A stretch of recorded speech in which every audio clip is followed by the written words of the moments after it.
Fala aí galerinha, tudo bem com vocês? Aqui Rodrigo Flores e no vídeo de hoje a gente vai falar sobre parâmetros de alto-falantes, o que quer dizer parâmetros, qual é a importância desses parâmetros e como usá-los para escolher o melhor alto-falante para o seu sistema de som.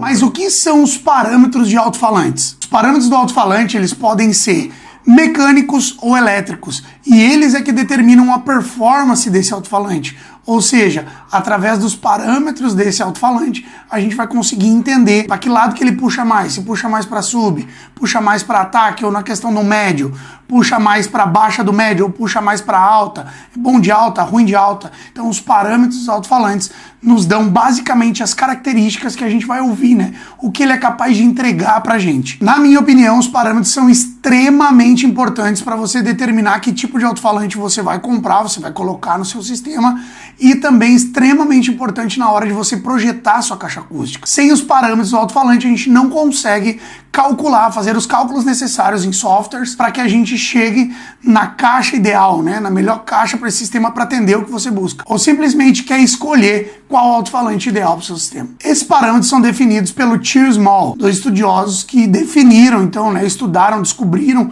formataram esse padrão dos parâmetros de alto-falante que a gente tem hoje, né? O FS, VAS, QTS, QS, QMS, o SPL, Xmax, BL, enfim, entre tantos parâmetros que a gente tem no alto-falante. Nesse vídeo eu vou te falar sobre alguns parâmetros para que você mesmo possa fazer a escolha certa na hora de definir qual falante você vai usar. Mas primeiro, vamos falar de alguns parâmetros e depois a gente fala sobre as suas aplicações. Vamos lá. A FS. FS é a frequência de ressonância desse alto-falante. É a frequência onde as partes móveis desse alto-falante ressonam em conjunto. Em cima dessa métrica é que a gente vai definir qual é a frequência que a gente vai usar esse alto-falante. Normalmente a gente tende assim, falando de grave, por exemplo, ele tem lá FS de 45 Hz. A gente vai fazer uma caixa acústica para tocar de 50 para cima. No caso de falantes de pancadão, e muitas vezes a FS é 90 Hz. E a gente acaba utilizando esse alto-falante em 70, 80, às vezes até um pouco menos que isso. E isso faz com que, inevitavelmente, a gente acabe limitando também um pouco da potência aplicada nesse alto-falante. Porque a gente está trazendo esse alto-falante para uma outra realidade.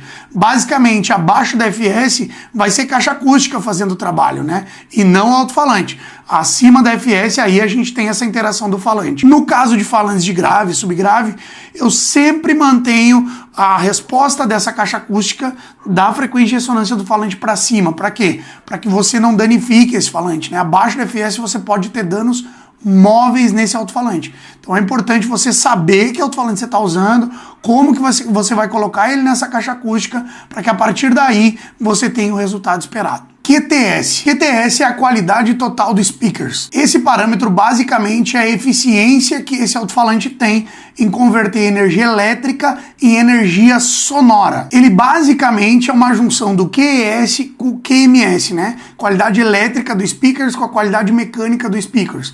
Dois parâmetros que nós vamos falar um pouquinho mais ali na frente, né? O QTS basicamente é um parâmetro que a gente se atenta muito na hora de definir o nosso alto-falante, pois dependendo do grau desse QTS, a gente entende se esse alto-falante ele é muito bom de respostas, ele é mais fiel à resposta, ou ele tem um QTS mais alto, por exemplo, ele é um falante mais retumbante. Falantes de pancadão normalmente tem QTS um pouquinho mais alto, precisam disso. Falantes de QTS mais baixo, né, vamos falar aí 0.4, 0.3, são falantes um pouco mais fiéis na resposta, né? Falantes normalmente usados nos paredões aí que a gente usa em todo o Brasil, aí, principalmente na região norte e nordeste. Então é importante ele ter esse QTS não muito alto, para que não tenha essa retumbância, né? Ele não retumbe muito e a gente possa realmente trazer um desempenho para o sistema. O VAS. VAS, então, ele é o volume equivalente. Quanto de volume você vai colocar nessa caixa? Você tem aí um alto-falante com VAS de 70 litros.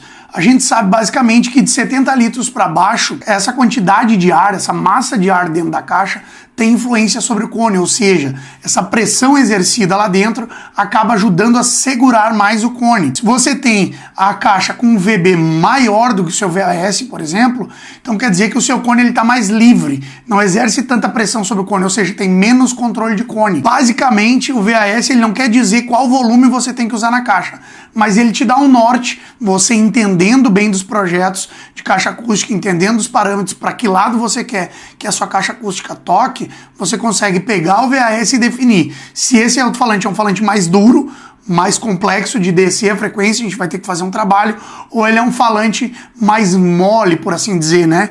Mole não é bem o termo, porque a gente tem um outro parâmetro que é chamado de CMS, né, ao qual ele mede essa compliância do falante, a gente consegue entender se ele é mais rígido ou mais mole, é o inverso da mola, né? Mas nesse caso do VAS, se ele for um VAS muito grande, a gente sabe que, cara, a caixa vai ter que ser enorme, esse falante não vai ser um falante que vai ter muita potência aplicada, porque ele vai ter um deslocamento bem grande do cone, então tem que ter esse controle, tem que ter esse cuidado na hora de metrificar essa caixa.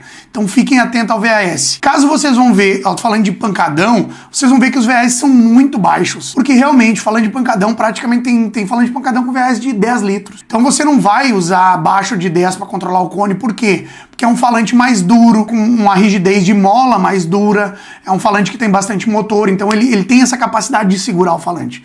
Não precisa ser o ar da caixa. A gente vai ter que usar a caixa acústica para trazer a baixa frequência nesse sistema e não mais controlar o cone. Então tem essas diferenças, que na caixa de grave já é muito importante a gente ficar atento para poder ter um bom controle de cone. O X-Max. X-Max nada mais é que o deslocamento desse cone, ou seja, a capacidade do alto-falante de deslocar, né? Vamos dizer que o alto-falante está aqui, ele desloca para cima, desloca para baixo. Então o X-Max é a capacidade desse deslocamento sem grandes distorções. Claro que quanto mais deslocamento, a gente tende a aumentar o nível de distorção vindo ali do cone, e por essa variação mecânica que o falante tem, mas ele tende a ser um parâmetro que diz assim, por exemplo, meu falante tem 12 milímetros. Até 12 milímetros você vai legal, não vai ter grandes problemas com esse alto-falante. Caso você ultrapasse os 12 milímetros, você tem mais um parâmetro chamado de X-limite, e esse parâmetro sim vai limitar o limite mesmo. Vamos dizer que você tem 12 de X-Max, 15 de X-limite. X-limite é onde, se você passar dali, é dano mecânico. A bobina vai bater no fundo, ou você vai quebrar cone. É o limite mecânico desse negócio. Então, se você passar desse limite, vai ter danos mecânicos no falante. Então é sempre importante, no projeto de caixa, você tentar o máximo possível manter o seu alto-falante dentro do X-Max. Salvo alguns casos em falantes de subgraves e graves, que você precisa em alguma frequência dar uma extrapoladinha no deslocamento, mas tem que ter um controle para que você não faça com que a curva de impedância, né, que define com a variação a frequência, qual é a aplicação da potência, para que essa aplicação de potência não seja alta nesse momento, para que você não faça conjunto magnético jogar seu cone demais para frente, e aí sim você possa ter um bom dano no seu alto-falante. QMS. QMS é a qualidade mecânica do speaker. Lembra que eu falei do QMS um pouquinho antes? Então ele está relacionado às partes mecânicas desse speaker, desse falante. Ele representa basicamente a eficiência desse alto-falante em converter energia elétrica em energia sonora, ou seja, o alto-falante ele não é o eletromecânico acústico, não é a capacidade dele sair de um movimento mecânico para entregar esse movimento acústico, digamos assim, né?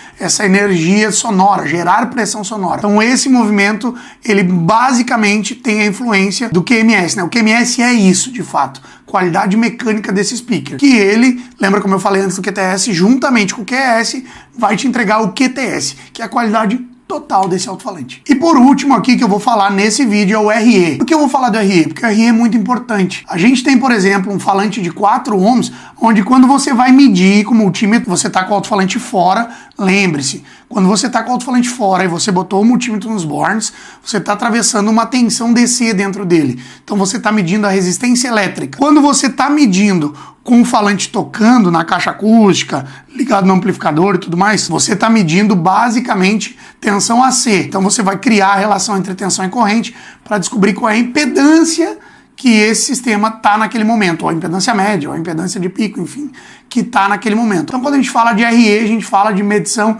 de tensão contínua, para saber qual é a resistência elétrica dessa bobina. Ah, Rodrigo, mas por que então o alto-falante é 4 ohms se a gente mede o RE 2.2? Porque a gente tem um outro dado nesse alto-falante, que é a reatância capacitiva desse alto-falante, que basicamente é RE mais reatância capacitiva, que vai te entregar essa nominal. E isso a gente só vai conseguir ter essa reatância, só acontece quando a gente tem uma tensão AC atravessando dentro dele, né? Quando a gente está com esse alto-falante em operação. Então, esse conjunto, essa formação elétrica, esse conjunto tocando, aí sim vai chegar lá próximo aos 4 ohms. Não vai dar bem 4 ohms, tá? Isso é mais uma forma de medir de forma mais ampla qual é a nominal que a gente vai escolher o amplificador. 1 ohm, 2 ohms, 4 ohms, enfim. Mas para vocês terem uma noção, porque alguns falantes têm RE mais baixo ou RE mais alto. Por exemplo, tem falante de 4 ohm com RE de 3.5.